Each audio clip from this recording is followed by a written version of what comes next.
আসসালামু আলাইকুম। পছন্দের খাবার থেকে আপনাদেরকে স্বাগতম জানাই। আজকে আমি করে দেখাবো দুধমান কচু ভাজা। কচুগুলো উঠিয়ে এনেছি, এখন আমি কুচি কুচি করে কেটে নিচ্ছি।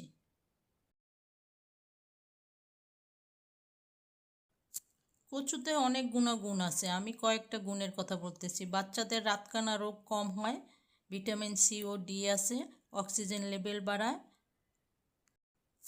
রক্ত শূন্যতা কমায়। এখন আমি কচুগুলো একটু তেলে ভেজে নেব। পেঁয়াজ, রসুন, চিংড়ি মাছ দিয়ে একটু লাল লাল করে ভেজে নিচ্ছি।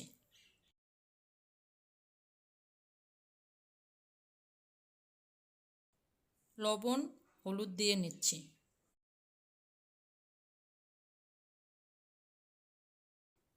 2 টেবিল চামচ কাঁচামরিচের গুঁড়ো দিয়ে নিচ্ছি। এখন কচু দিয়ে ভেজে নিচ্ছি। উঠানোর আগে আমি কয়েক গোটা রসুন দিয়ে নিচ্ছি আর জিরার গুঁড়ো দেব সাথে। 5 মিনিটের জন্য ঢেকে দিলাম। ফিরে আসলাম 5 মিনিট পরে। হয়ে গেল আমার কচু ভাজা।